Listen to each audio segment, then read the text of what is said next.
Willkommen. Willkommen to the Endless Honeymoon Pod. Welcome to the Endless Honeymoon Podcast. Hey, Natasha. It's great to see you. It's been a while, hey? Yeah, I've only been spending multiple pandemics and lifetimes with you. It feels like multiple pandemics? It felt like 3. Natasha, I've noticed that you are having a difficult time letting go of the pan. You keep talking about it, you bring it up at dinner parties, and I'm like, Biden said it's over, And Biden died last week. Did you hear that? Biden's actually a animatronic robot now. Have you heard this? No, I haven't. Yeah, apparently Biden is no longer Biden. It's a guy that they created in the Wuhan lab, which you'd like because it's connected to the pandemic. But anyway, he's like some kind of a morph figure. That's neither here nor there. Natasha, are you happy? Oh, yeah. How's your spirit? We're good. You know how they say kids say the darndest things? Mm-hmm. I was talking to our child the other day, and she told me she wanted to have 5 kids. Mm-hmm. And I thought, okay, that's a lot, kind of environmentally irresponsible. And then she said, I want to have a 2-headed child. Well, she goes, I hope I get a 2-headed one. I hope I get a 2-headed one. But that's because I was with my friend, Sabrina Jalise, and we were explaining to her that sometimes that happens. Name drop real early in the episode. I just wanted to make sure I was giving her credit for telling her what Siamese twins were. Well, anyway, I think they're called conjoined twins at this point. Unless you're like an old school Ringling Brothers racist. I like that about you, Natasha. You've always held true to that. But I said to our child, I says, you want a 2-headed child? And she says, yeah, sometimes they come out with 2 heads. And I says, why? And she says, I think it'll be really fun. And I said, well, I think that conjoined twins have a lot of challenges in the world. And she said, oh, like, do people make fun of them? I said, I think they might. I think it might be difficult to be a 2-headed child. And she said, people make fun of them? I said, maybe so. Yeah, it's pretty rough. And she said, except on Halloween. Then they just think she's wearing a costume. And I thought, yeah, I guess that's a pretty salient point about the conjoined twin community. Now, don't come after us, conjoined twin community. I'm just reporting what the old daughter said. She's a big thinker. She's got big ideas. It's like she's processing. She's like trying to come up with issues and then like processing them. Yeah, what did she say to you the other day? Oh, we were listening to the radio or I don't know, something was on and she goes, Mom, I just thought of something so sad. I said, what? And she was like, what if you're married, but then you find someone else you would rather be married to? I hear her, sister. And you know what I mean? Like, oh yeah, that would be bad. And she goes, wait, I have an idea. You could still have one of the persons be your boyfriend and then still have the privilege of having a husband. So she's poly. That is your nightmare, actually. Well, because I told her, I said, no, you usually just try to have one. Ooh. I know. And then I was like, well, I guess I shouldn't tell her that. But what, did you also tell her not to listen to rap music with strong lyrics? Old Tipper Gore over here. I mean, I was just trying to explain to her how heteronormative, monogamy normative, cis scum. That sounds like cis scum talk to me. I'm being honest. That sounds like cis scum talk. Dude, why are you bringing cis scum into my child's head? Or either one of her heads. So what do I tell her? Okay, yeah, you can have a husband and a boyfriend and a girlfriend and a wife. Yeah, totally. You just tell her, you say, we live in that reality now. Anybody can do anything. And then you take her to a drag queen story hour and you call it a day. All right. Well, I'll work on it. No, I'm joking. I mean, you tell her whatever you want. It's hard I was to watching figure The out. Prince of Egypt with her ass the other day on Passover. And she looked at me in the middle of Prince of Egypt. She goes, is this stuff true?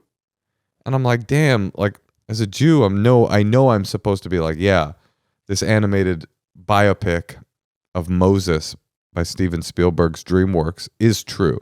But I said to her in I think a moment of parental genius, I said, the point of these stories is that they contain truth and it's up to you to decide how much of it you think is real and what isn't. And she said, and I quote, I think the historiographic reality of the Hebrews as a slave population in the Egyptian area could be true, but it was probably extrapolated through generations of storytelling, because you would see evidence of an enslaved people, and especially of the drowning of the entire Egyptian army in the Red Sea. But the rest, I think, is probably mythological extrapolation and imagination on the part of the Hebrew people, trying to make themselves seem more powerful ipso post facto.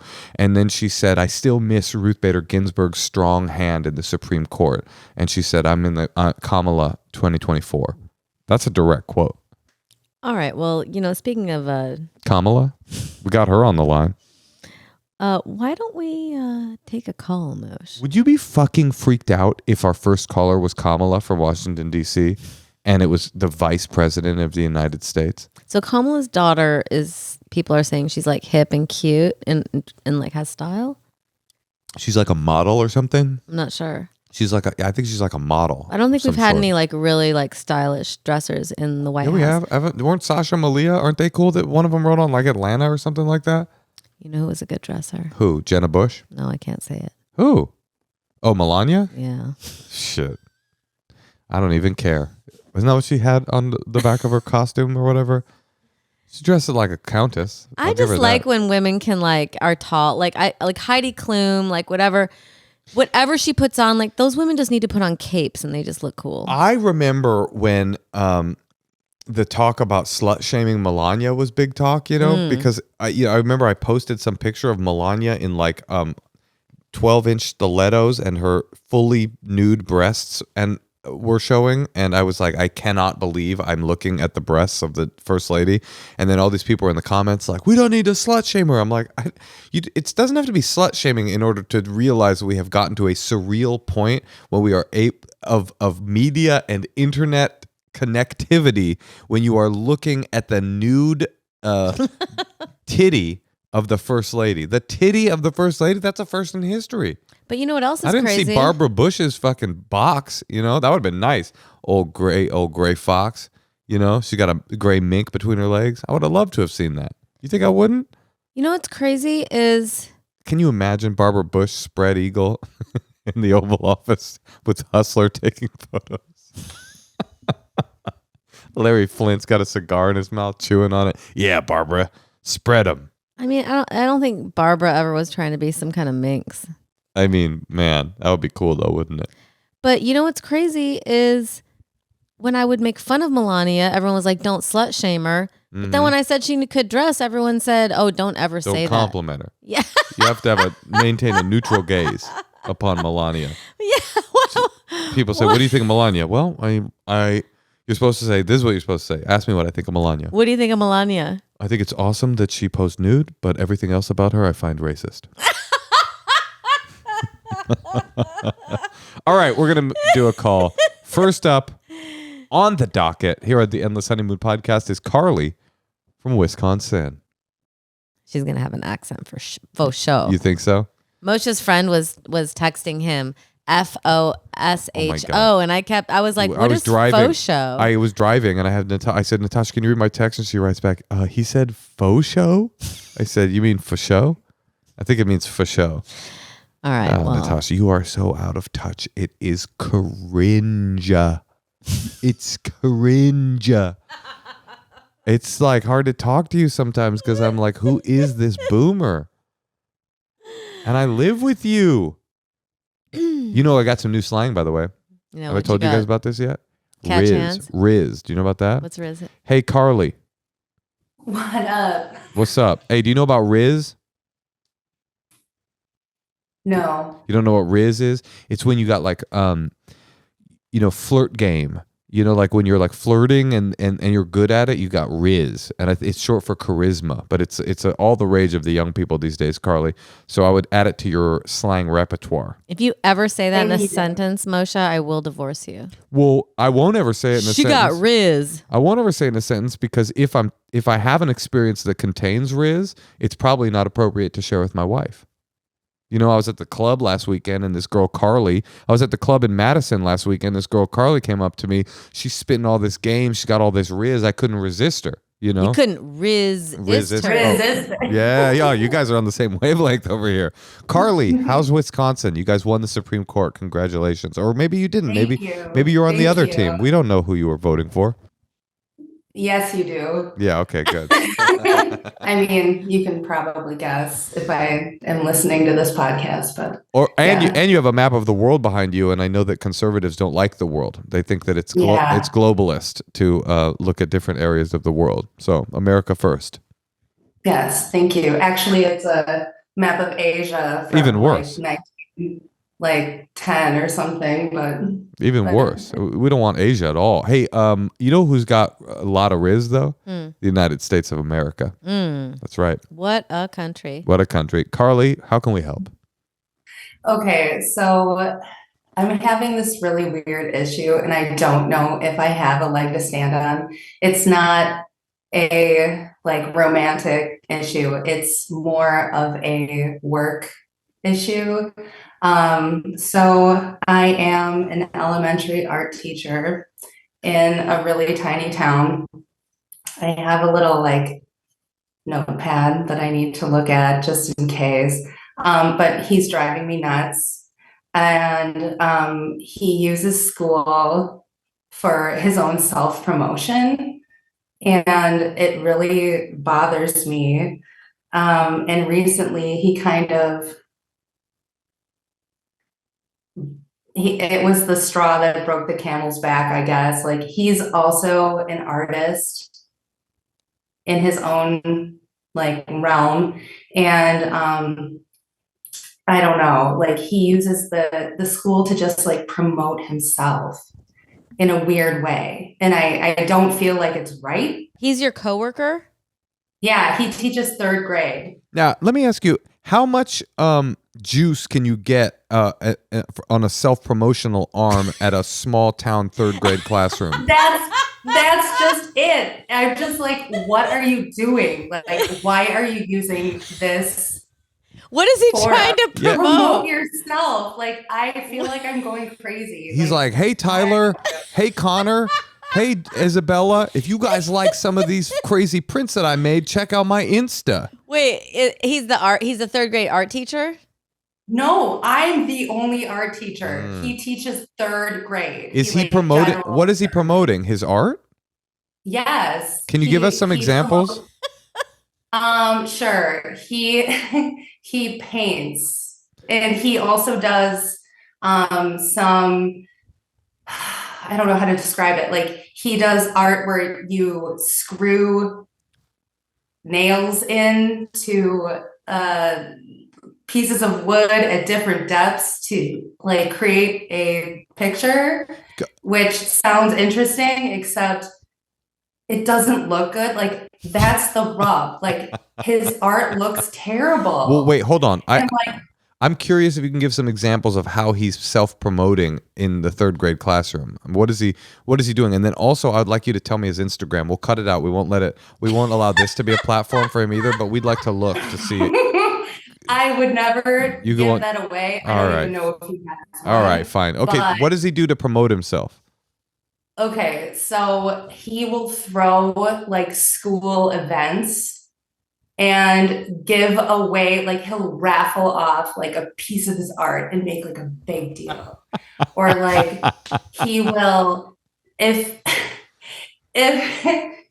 he gets any sort of, when he completes a piece of art, he'll put it in the hallway and send out like a mass email to all the teachers like, hey, just so you know, I have this big piece of art out there, so you better check it out because it's a limited time. His whole classroom is covered in his this is the like art. Small Wisconsin town by a lake. Hold on. Okay, it is by a lake.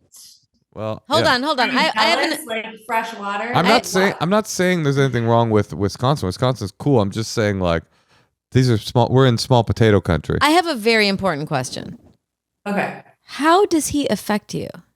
Right. What is your question, and what is what Natasha said? He gets a lot of like attention for his own artwork, and you're jealous? I'm so much. that's just it. And do I sound like a petty bitch? Because like I'm way better than him. I am. Like I might just be a petty bitch. Like should I just shut up? But like the school is like promoting him recently. What he did was he threw his own basically art party in front of the whole district or like the whole school where everybody had to come watch him paint a school art project. And it was only 12 kids that participated out of over 400, and they all had to watch him like do this project. Listen, I'm sorry. The guy's a dork. It's clear. That's just, yes, he's a super dork. He's a dork. You're better than him. It's not his fault that they let him do the thing, you know? Like, I think you have to take that to somebody else, because if they asked him to do it, they asked him to do it. And yeah, he's pretending like he's like hot shit, even though he's really not. So, you know, you might have to take that up with someone else, or might have to swallow some of it, or might have to find another outlet for your art. But like, you can't really change him. That was part of my question. Like, do I talk? I have other outlets. I have other accolades. He gets, no, I don't know. You don't talk to anyone. This is your problem. This is you. I feel strongly about this. Never has there been such a clear answer. This is your problem. You are better than him in every way except one. He is much better than you at using the Wiscosia Elementary, or whatever it's called, as a promotional arm for his cringe ass artwork. And it's working for him. And he is a small man in a small town juicing as much juice as he possibly can over the accolades that he could possibly get from this school. And you are fucking annoyed by it. Of course you are. This guy's obviously super cringy and annoying, but that's not his problem. And it's not an administrative problem. It doesn't sound like, unless we're not getting more, there might be more information I'm not getting. It sounds like, I hate to say it, a personal problem. You are with a man who drives you insane. And that just happens sometimes, you know? You're talking to two stand-up comedians. You think we're going to have empathy for you, for someone completely untalented using the promotional arm of the world that they live in to get unbelievable accolades and endless opportunity? That is the universe that we embody. So, I mean, my feeling, not to be harsh, because I know that feeling of being with someone every day where like every fucking second you're around them, your skin is crawling more than it was the last second, and you didn't think it was possible for you. I used to be in a classroom with someone, and I would imagine myself doing like a Ryu. Was it Ryu or Chun-Li from Street Fighter? You remember she would do the spinning star kick? I used to like stare at this person as they talked and envision my body flying across. It was an ASL class, and this person was so fucking annoying. And I would picture my body like doing a flying kick across the classroom, and then what would happen? I mean, I know that feeling, but like, this is not his problem. Even though he is annoying, obviously this guy's cringe and annoying. All he's doing is using a stupid fucking elementary school to get a little bit of accolades for his bad art. I mean, there's a world in which you say, oh, poor guy. That's all he'll ever have is the elementary school lunch teacher. You know, the teachers in the lunchroom going like, I loved your art. Wait, I'm not doing a very good Wisconsin accent, but whatever a Wisconsin accent is, you know, he's just so special. His art. You know, and you got your other stuff going on, but I think this is a personal. You got to find a way. And if you feel if you feel really deeply about the one thing that he kind of got to take over, where you helped all the kids and had them all participate, I think you need to go to the principal or whoever's the highest up, and explain to them like, I really, you know, that was a really important part of my career here, and I really looked forward to it, and I did it this way, and it's really important to me. Just want to put, you know, nothing against him, but that's just, you know, I just wanted to let you know. So that's kind of what I was wondering. Like, do I say anything? Because as soon as this guy did this thing, other teachers approached me and were like, how do you feel about this? Because it was really kind of out of the blue, where it was like he kind of was definitely toe stepping a little bit. And I just like, I'm already like on the cusp of burnout as it is. So maybe that's also a thing. So it's just like, I can't, I don't know. I can't stand this guy. He's weird and creepy. And like, you use the word cringy, which I also have written on my notepad. Like, so like you could, I don't know. Well, what? Wait, It's you saying bothering. you saying the thing where he is, because my take on this is, Natasha, I wonder if you agree. My take on this is you should act as if this person doesn't rub you the wrong way, because that is not interesting.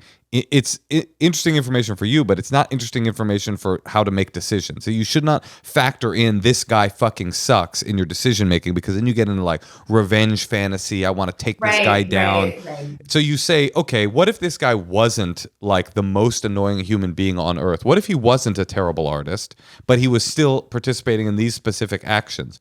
Then you get to go, oh, despite the fact that I find him so fucking obnoxious, I actually think that what he was doing was professionally stepping on my toes.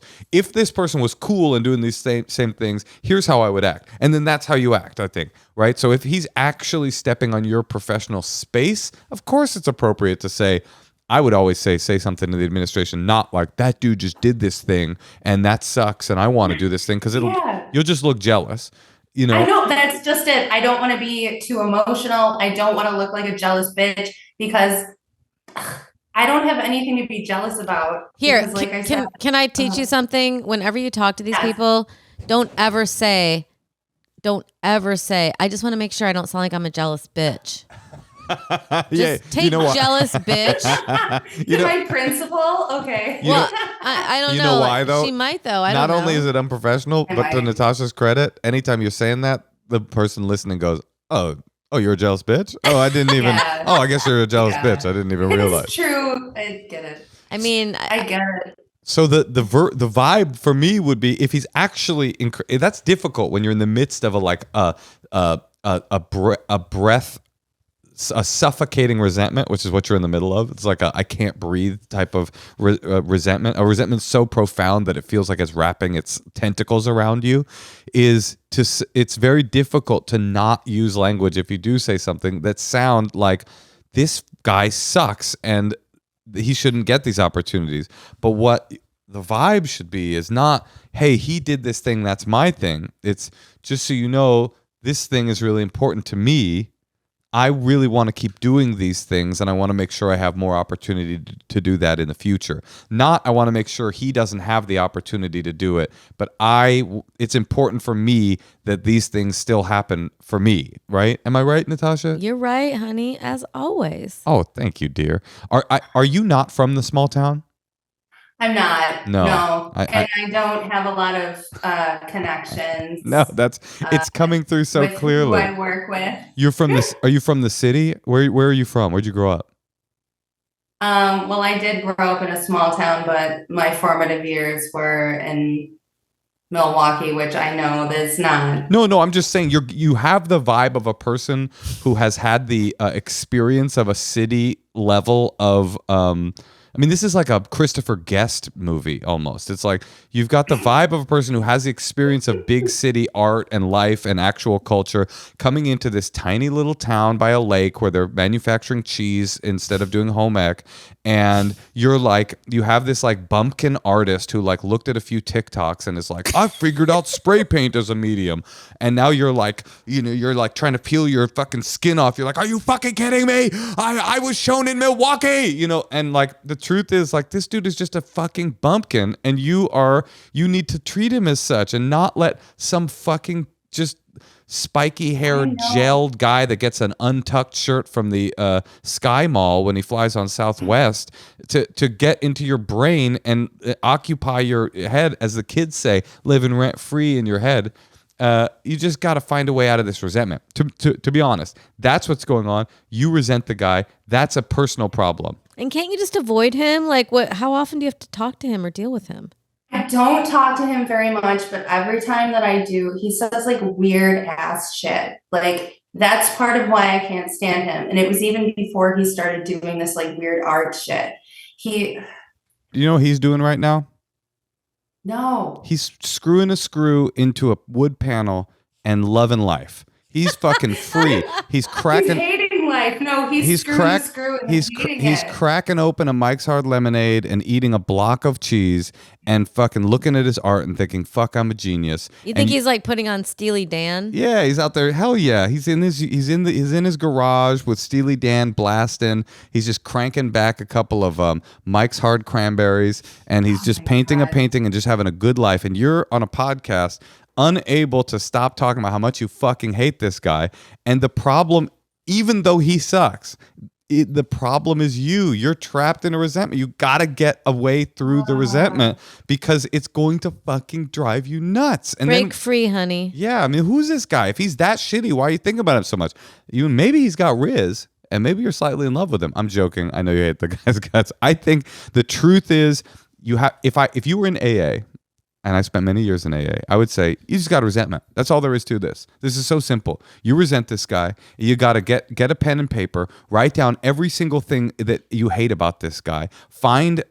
Write all of those things down. Call somebody, call a therapist, read out all of those things, and start, saying, when you get up in the morning, start wishing him well, and start praying for his happiness and his success in art, because this kind of thing that you're in the middle of is like, they say about resentment, it's like drinking poison hoping the other guy will die. Like, the only person that is suffering here is you. He's fucking out there making Ken Ashosha's greatest masterpieces and having the ladies in the lunchroom go, "Oh, his art, it is so special." I can't do a Wisconsin accent. The point is, you just got to break free. Get a therapist, do some journaling, work through it, because you just hate this guy's guts, and it's starting to become bigger than even him. He's like a monolith. Yeah, he sucks, but like, You're just bored.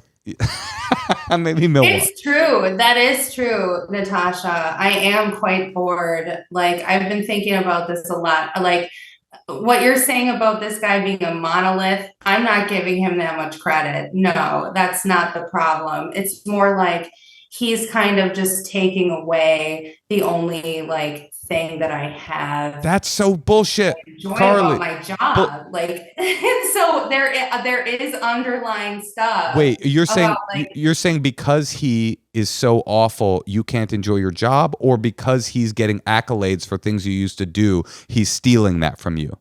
Yes. Which thing are you saying? Second.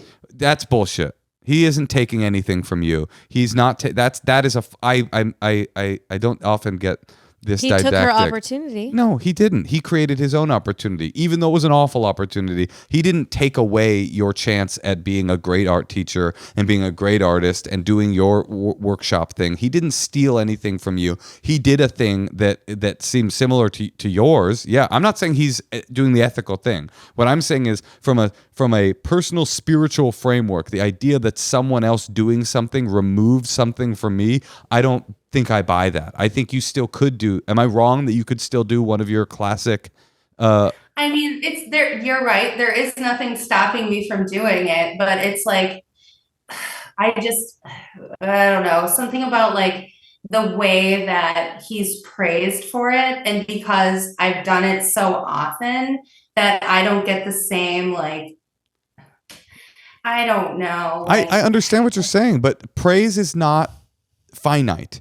Appreciation is not finite. These are not limited resources. There is enough praise, there is enough accolades, there is enough ego stroking to go around. If you want to be recognized for doing good stuff, it is not by stopping someone else from doing something people are recognizing. It's by doing it yourself. And I'm sorry to be so strong in my opinion here. I just so strongly feel that you are trapped in a resentment and you are in an illusion that he is robbing from you when people say he does good. It takes away from your good. You are good, and if you need to quit your job and start a new life and go to the big city and fucking escape, maybe that's what you need to do. But his demise or success is not the reason that you are or are not happy or are not enjoying your life. I just don't buy it. Tough love over here from Moshe Kasher. All right, honey. Well, listen, we have other people who need to talk to us. Do you feel unresolved? No, Do you think I'm wrong? Do you think I'm being overly harsh? Do you disagree? no, I don't think you're being overly harsh. I think that you are probably telling me, or that you're telling me stuff that I already knew, which is what you say about people who always call in. Were you guys ever a thing? No. That's a No. Oh, hard no. okay. Hard no. Okay. Okay, Okay. yeah. All I'm saying here is I'm not saying this is easy. This is really hard. To be in close quarters with someone that actually makes your skin crawl and who you've created a narrative about that they are robbing you of your possible happiness and freedom and accolades, that is very difficult to get through. But the solution is only within. There is no solution that involves shining a light on what a piece of shit he is. That's just never going to end well. You're going to look worse and your accolades are going to shrink. The more you rail against this guy and try to show everybody what a piece of shit he is, the shittier you will appear and the less shine you will get. There is no solution that involves taking him down. There's only a solution that involves building yourself up. Good God, I should do this for a living. Carly, we do have to go. You've been awesome. I wish Okay, you I'm luck. sorry, but No, don't like, be sorry. thank you. Thank you. I think deep down I knew the answer, like, but it was nice to like bounce ideas off I of honestly you. think therapy wouldn't be a bad thing because you could. It sounds like you need to vent, and that is, I think, would be a good place to start. Oh, I'm in therapy. I think I just need to get out of here because Maybe it's time to move. Maybe you need to I do. think it's time to move, is what it is. Maybe like Madison. Yeah, somewhere bigger. Honestly, you've been there 13 years. It wouldn't be the worst thing in the world. They're hiring public school teachers all over the country. California. Maybe it is time to start thinking about like spreading your wings a little bit. Maybe that's what you're feeling. Yeah. I'm just getting it right now. Maybe this guy is a fucking blessing. Maybe this guy is an angel sent from the cheese gods above to show you that you can't hack it here anymore, and it's time for you to find a new experience in life. Get on up. Thank God for him. Do you want a private art tutor? I'm really good at my job, believe it or not. It could help our Patreons because our child is painting. We got her in like a sweatshop over here. She's a savant Yeah. painter, right? She's round the clock churning them out. But honestly, we do it. Our producer is saying we have another caller. But honestly, I do think sometimes the people in my life who have felt like the most poisonous, I look back on and I go, oh my God, thank God they were there because they were the thing. They were the catalyst that made me change. I couldn't stand them so hard that they came at this exact moment to show me what I needed to not be doing anymore. And maybe that is the answer here. Maybe the answer is you just can't do this anymore. All right. Well, good luck. Good luck, Carly. All right. You've been awesome. Thank you. Bye. Bye. Yes. Resentment. It's a classic. Yeah, you start throwing in that AA speak, people don't know how to respond. Well, it's just so true. I mean, AA has a lot of problems to it, but when it comes to like calling you on that kind of thing, that kind of like, no, someone else is the problem, it just has no quarter for it. And I wonder if people disagree with me here. Oh, they say you're 100% the problem. Well, it's not that. It's like, it's that the solution is only through you. That even if someone else is the problem, that there is no solution that includes going to that person and getting them to change, or going to that person, or, you know, even worse, what Carly was suggesting, going to the people around that person and trying to show them how bad that person is. It doesn't mean you bend over and allow people to abuse you. You don't have to do that. You never have to do that. But when you're in a position where the problem is not necessarily the inappropriate behavior of someone else, because yeah, you stand up for yourself in that case, but the problem is how much you hate that person, that the only way around that is to find a way through the resentment and not find a way to like further. Resentment is just poison. It's just there's no good comes of it, in my opinion. I wonder if other people disagree. Write us, let us know. What do you think, Natasha? I was just trying to think if there was anyone I knew that you were resentful towards. I constantly am resentful, of course, and I'm jealous. I experienced professional jealousy and professional resentment and personal resentment. I have a lot of resentment, but I'm not willing to allow myself the illusion to think that no, this resentment is good and it's healthy and it serves me and it feeds me because I know it. I know where it leads. It just leads to increased anger in my life, and it's a destructive and a corrosive force. That is what I think. Okay, well, Let's hear some secrets. there's no resentments there. Hi, Natasha and Moshe. I have a very mild secret. My parents have been telling me to watch Yellowstone for years, and I've had absolutely no interest in it until you guys started talking about you watching it, and I figured if it's good enough for Natasha, it's good enough for me. So I started watching it and obviously love it. And now my parents are very excited that I watched the show, even though they think it's from their recommendation. Love you guys. Moshe, I am seeing you at the Den in Chicago in June, and I'm very excited. Thanks for listening to my secret. Bye. That's a great secret. Yeah, but the thing that I don't like about it is that we're like her parents. You mean she thinks of us as like parent level advice? Well, we're better than her parents. She didn't listen to them. We're watching what her parents are watching. You didn't know that about Yellowstone? Yellowstone is Succession for old people that don't want challenging dialogue. I mean, it's a great show, but it's for Trump voters who... Why is it for Trump voters? I don't know. They love it. They love it. You didn't know that they love it? Which is weird because Yellowstone actually... Well, there's always a rodeo, so I guess that would make sense. It actually is weird that more conservative people think it represents their values because it's actually, there's a lot of wokery that goes on in it too. You know, all the native rights stuff but anyway, Yellowstone's good. It's straight up. It's like a soap opera, but with a lot of good violence and fun plot lines. And we're on season 5. Yeah, something unfortunate did happen in season 5 where we looked at how many episodes there were, and it went from a 10 episode a season series to I think 26, and it's like nobody needs to talk about ranching that much. No, everything's really drawn out. Yeah, and I don't need to know that much about spotted cows. We're in season 5, episode 2, and if it stays like this, I don't know that we're going to finish. We might not make it through. That's too many more episodes of a slow moving. Well, here's what happens. And I do want to see what happens at the end. What if we just go, because remember in like Love Island, you could just like watch the first recap? 3 and then do the recap and then kind of get through them all. Well, here's what happens to our listeners who maybe don't work in TV is, you know, a show like Yellowstone, it's on for a bunch of seasons, 10 episodes, and they're all really fun. And then the network is like, this show's awesome. We're going to make a 26 episode order so then everybody will watch it. And the writers and the producers are like, fuck yeah, that's like 26 episodes worth of money. But then they're like, damn, we got to write 26 episodes worth of stuff. So then they just start telling 10 episodes in 26 hours.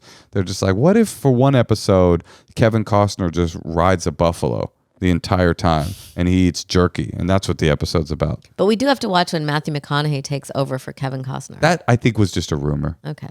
But I could be wrong. All right, well, let's hear another secret. All right. Hey, Natasha. Hey, Moshe. I'm fucking obsessed with you guys, and I have a secret to tell you. A few years back, I had a very drunken one-night stand with a coworker of mine, and we were being safe. We were using condoms, and I was kind of so drunk that I just, fell asleep afterwards. And a few days later, I was on the toilet, and I had a big poop, and I had to push really hard to get it out, and the condom kerplunked into the toilet. Oh my God. And now that I'm thinking about it, I'm really glad I didn't get pregnant. But yeah, I was just harboring this used condom inside of me for days. I had no idea. Pretty gross. But yeah, I never told anybody about that except my roommate. So yeah, have a great day. Love you both. But my roommate who told 50 people anytime anyone said something crazy. Oh, you mean Shauna? Yeah. She straight up kerplunked. She had a kerplunk the other day. How good that must have felt, though, to get it out. I mean, dude, the onomatopoeia of kerplunk in that secret was just really visceral. It really took you there, you know? You could kind of feel everything happening. The doo-doo falling, the condom plunking out, you know, the foolish condom, you know, with like aged semen. I mean, there was a lot happening that was really, really disgusting. And I'm agreeing that she's glad she didn't get pregnant because there's no way that baby comes out good. It's like swimming in a condom full of spermicide for like 3 days and then it makes it like escapes. You think that would make a baby not be good? No, I'm kind of just being like a little silly Billy. Just a little mischief man, you know? Cute. Throwing these jokes out, you know, just like rambling them up. I tried to say a word and like 15 different words came out. You're doing great, honey. Thanks, my dear. Do we have any more secrets? Yeah, we're doing one more. Okay, let's hear it. Rambling them up. Hello. Got a secret for you. So I'm like kind of new to masturbating and I don't really watch porn. I find it distracting. ADD, I can only really focus on one thing, which is my labia and clit or whatever. But anyways, so I try to think of something and I really just think of hot girls I know. And I guess their boobs, their hair, their eyelashes, how much I love them. But I'm straight. I have a boyfriend. I've been in a relationship for like almost 6 years. Pretty sure I'm a little bi, but I've never really thought of exploring it. And I don't really think I am interested in doing that. Because I like the feel of a penis, but the look of a hot girl. I don't know. Maybe I should get into trans women. Anyways, gonna go jerk off to a hot girl. Bye. Top 10 signs that you are new to masturbating. You're really focused on your labia and your clit or whatever. I mean, I was like, that's new. That's new. I mean, right? Your labia? Does your labia have any... I don't really pay attention to my labia when I'm I don't masturbating. think anybody does. But then again, you know what? People are different. We got people calling in the fucking podcast talking about emotional memories when they touch their belly button. So I guess it's possible that you could have a labial orgasm. Lady, welcome to the fold. Welcome literally to the folds of your labia. Congratulations on masturbating and on discovering your latent bisexuality. It sounds hot to me. Do not diss your own mind's desires. All right. Well, we've got someone waiting for us very close to where I'm from, and he's on the line. She's on the line. We don't know. This is one of those names. Let's talk to Sam in Urbana, Illinois. This is a fucking nail biter. This is where my mom went to college. Champaign-Urbana? Mm-hmm. U of I.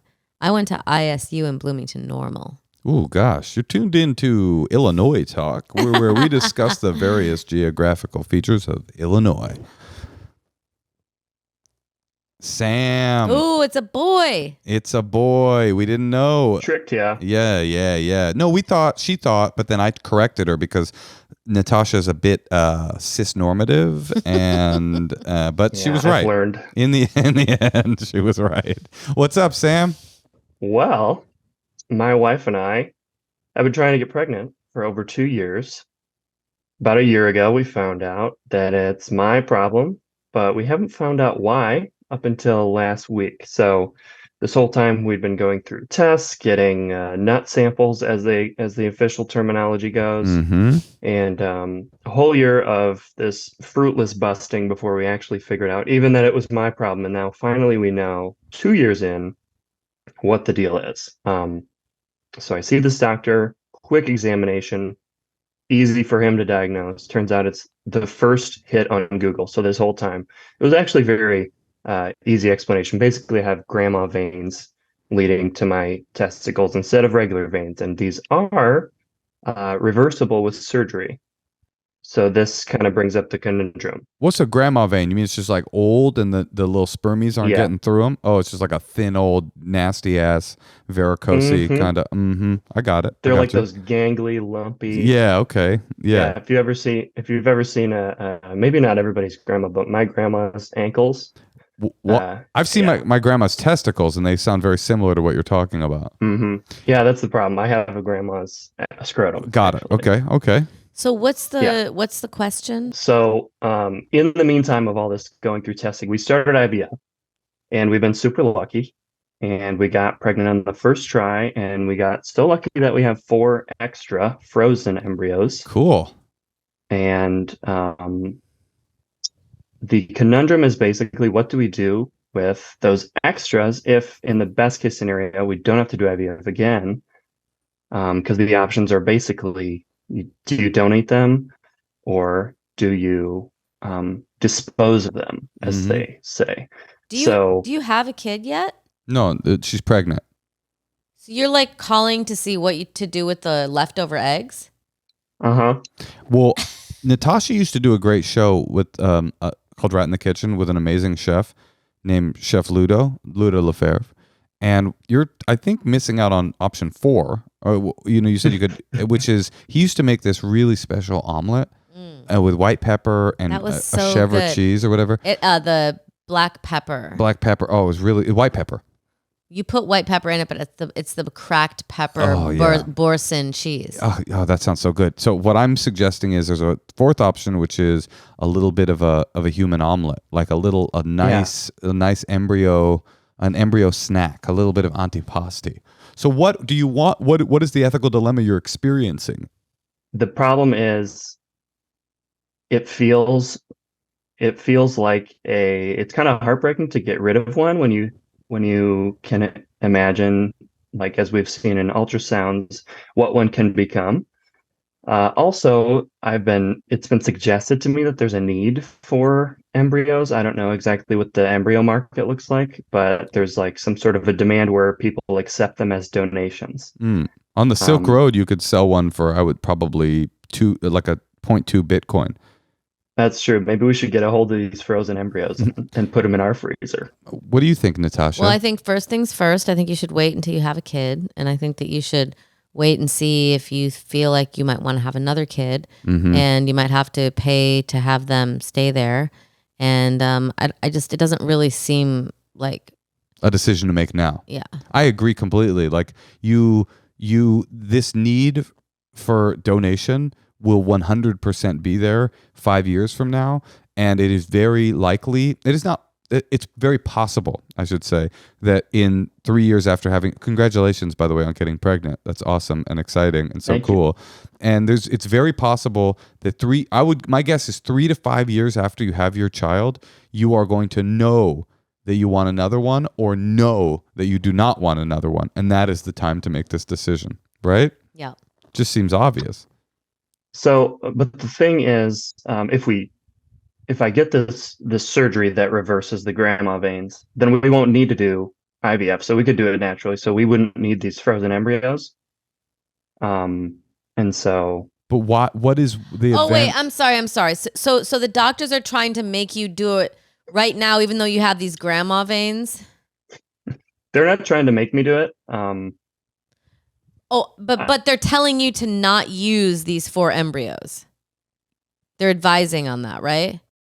We haven't been advised one way or the other. I think that you're right, that we should wait to do anything until we know that it works out with this one, because we might have to go into the backup chamber. But until I get the surgery, IVF is the only option. I don't think you need a surgery. You have 4 embryos. Yeah. That's right. But we wouldn't have to do IVF again.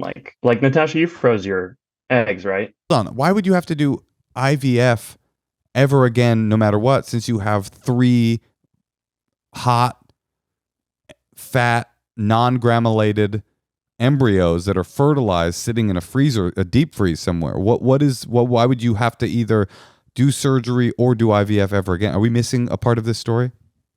Yeah, because you have to do the egg retrieval, and they automate the process to make everything come out right. They also have to do that on the second part, where they basically completely control the processes inside the woman's body so that she will accept the embryo. So it's 10 weeks of progesterone shots.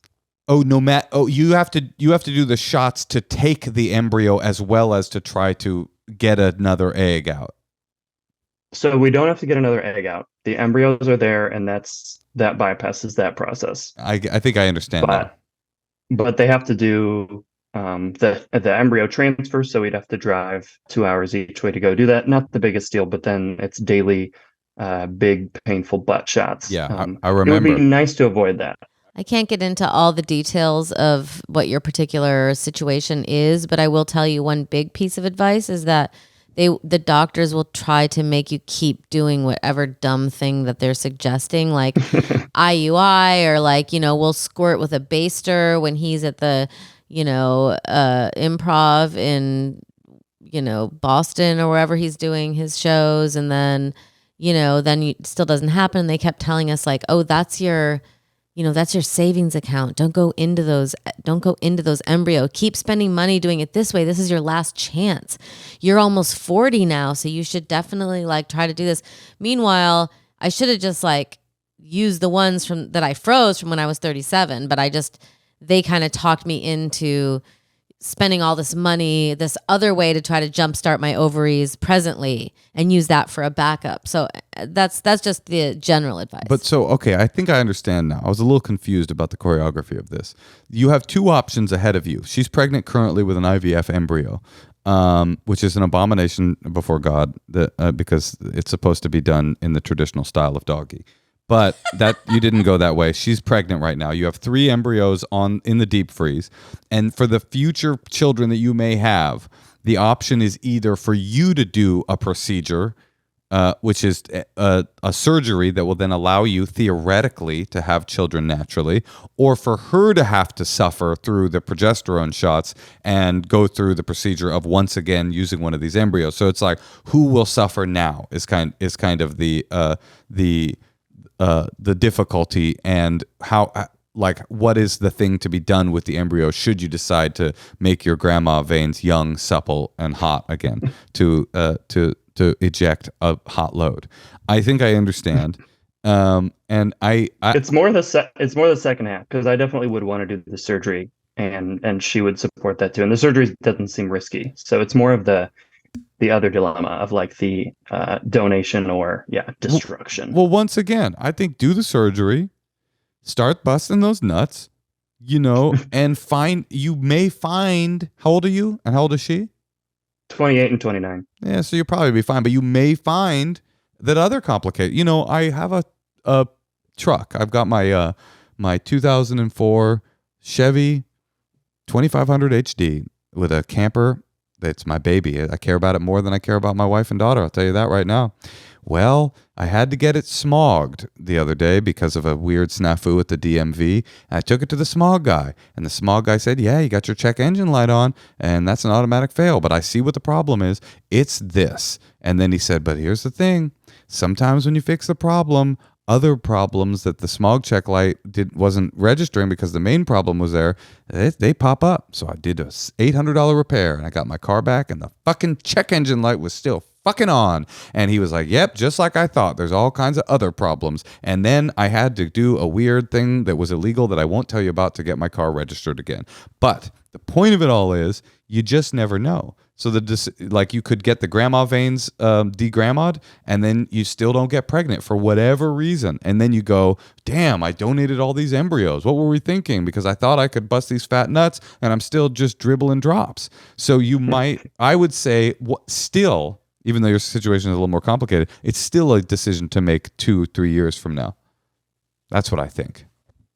Yeah, I think that makes sense. The conservative approach seems better than making any decisions right now. But also, like I said, I mean, there's always going to be a need. So this decision will not be less acute in 3 years. There will be people that will go, please give me those eggs.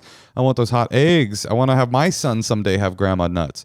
Or you can donate them to science, or you can destroy them. You can always push that decision. All you paid for was 3.5 years of deep freeze. All right. Well, good luck. What do you guys think of the ethics of donating though, and having to face the future, this future kid? Like that was my instinct was, I'd rather donate, have somebody else who maybe can't make an embryo, have these kids.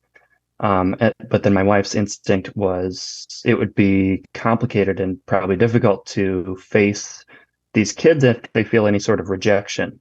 And in the it's very easy to find out if you're an adopted kid once you turn 18 who the parents are. Oh, And you think so there's that they're gonna come? inevitability. They're gonna come. These kids are gonna come, being like, "Why'd you give my sperm away, bitch?" It wasn't my instinct, but that's what my wife thought. Yeah. Oh God, I didn't even think of that. I mean, I just always default to, having struggled with fertility ourselves, I just always default to, like, listen, there are too many people in the world. I think we can all agree on that, but they're also going to not stop coming. So, like, the difficulty that we had getting pregnant, and you know that all too well, Grandma Nuts, like that if you could give that gift to somebody, that seems like a better choice than egg destruction. And you could also like have a little edict, like I would really like to find someone who believes in blank, or maybe there's a vegetarian community or a trans community or some community that you want to like help out. I don't know, that you would like to post. I've heard people doing this because I've heard about them on Facebook or whatever. Like, I know that there's people who are looking for like someone who wants to raise the kid Jewish, but they have these embryos. Or maybe you go hardcore in the other direction. It's like hardcore, like whites only. If you believe that January 6th was an insurrection, these eggs are not for you. But think about it. Think about what you want to do. But I think it's totally cool, and I think it's like, it's a gift, right? It's a gift. And if that kid, I mean, yeah, would it be complicated to be a kid who realizes his parents aren't his parents and then has somebody in Champaign-Urbana just with grandma nuts and they have to go confront them at the door? Would that be hard? Yeah, but I mean, it beats the alternative, which is never existing. To be honest, I'm kind of with your wife now. I'm like, you know what? I don't want any weirdos coming to my door in like 14 years. I mean, it's hard. I'm good. It's funny. It has to be anonymous. Oh, but no, that doesn't work anymore. Remember, you told me that because 23andMe made all that anonymous stuff go away. You'll be able to find the people. They'll be able to find you too. Yeah, I would just toss them in the trash. All right, well, you got a kind of spectrum of answers here, I guess. I think I'd do it. You know what you could do? How about this? Go to like Luxembourg. Like only in really, really rich nations will you donate. And so the odds of that person showing up and going like, "Hello, I am investment banker. I put all money in Swiss account, and I want 5 billion." And then you'll be like, "Son," and then you can welcome them in. That could be fun. It is a weird idea, giving away an egg that's fully fertile. I mean, I understand why it's weird, because you're not giving an egg away. You're giving like your biological full kid. It's more like giving a kid up for adoption in a weird way. But yeah, why? That's how I was thinking of it. Yeah. Why can't it be anonymous? Because they can find you through 23andMe. Eventually, they'll look up their thing and it'll be able to triangulate who they're related to. How will they know the person from 23andMe? Can find an actual person? Yes. Yeah, because it goes, "Oh, you have a third cousin in blah, blah, blah. And then you're related to this person. Then your dad is this guy, this old grandma nuts in Urbana." Yeah, or you can go to grandmanuts.com and they've got us all mapped. Well, it's just you. That's your website. Right. That's just you spread eagle, right? Pointing at your scrotum. All right. Well, that's really hard. I think it's something to definitely meditate about and just think about it as a way to try to do good or try to help someone. I mean, I personally have people very close to me who are looking for eggs and embryos. So, I know that it's a very powerful, potent thing, and not to be treated lightly. And I think just think on it. What do you and your wife do for work? I'm a planner for the Forest Preserve District, and she is a social worker at a school. So good people. High IQs? Very. Okay. I mean, this is feeling like you might want to give these away, dude. I don't think you should keep this from the world. I mean, this is a difficult decision, but I think the way to think of it in 3 years when you make this decision is a gift. I'm giving this gift of my child, my embryo, to the universe, to somebody that wants to love, wants to love this kid, like that either doesn't exist or gets to experience that love. I mean, is it perfect? No, that person might show up and be like, "My life sucks, Dad. Fuck you." And you'll be like, "Don't fucking call me Dad. I'm not your dad." Be like, "I'll only call you Dad." But I haven't heard of anyone I know of getting a fully formed embryo. That is interesting. Put inside them. Usually people are looking for sperm to go with their embryo, or to go with their egg, or looking for an egg to go with someone they know. Right. They know sperm. So that's a new one to I me. could see it. There could be a lesbian couple out there that neither of them both of them have fertility issues, but they've got what we call an A+ womb, and so you pop that bad boy in there, and you got yourself a little planner social worker baby. All right. Well, good luck out there, and congratulations on an exciting future. Your life is about to change. Yeah, see how you like having the baby. Oh yeah, that's true. I mean, honestly, if this is such a big fucking dilemma, just deal with the progesterone shots, drive the 2 hours, and have those kids instead of your nut kids. Yeah, I guess so. I mean, There's that is an lots of option. options. That is an option. Yeah. Congratulations. All right, good luck. Yeah, thank you guys. Okay. Really appreciate the advice. And sorry it was confusing. I was sleeping until about 10 minutes. Oh, before we'll I go came back to on, bed. Sorry, we had a lot of important calls. Yeah, you better save up on It's all good. your sleep now, because it's about to go bye-bye. Yeah, that's what I've been told. All right, good luck. Thank you guys. Yeah, Really good luck out appreciate there. it. Thank you. Bye. Bye-bye. Oh, that's sweet. He was cute. The foray into a new family with incredible medical intervention.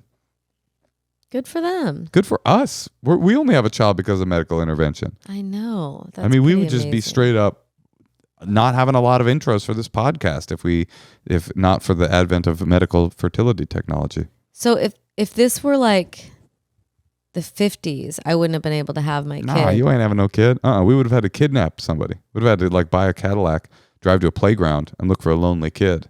So because of advances in technology type situation, I'm able to have a child. Yes, honey. So I shouldn't be such a Luddite. Oh, that's so true. I never thought of that. Yeah, it's all one thing. Technology is all one thing. I mean, that is to say, the progression within technology isn't just limited to the internet. It's all things moving forward, and you can't have one without the other. Ooh-wee! Natasha, that was a profound realization. All right. Well, listen, this has been great. It's been great for me as well. I'm going to go read my book. Okay. And Art of the Deal? All right. Well, I'm going to go watch another film from 1993. Last night I watched Harrison Ford's The Fugitive, and it was a whap. What's a WAP, honey? A wonderful last picture. Oh, my God. Good night, and I love you. Love you too.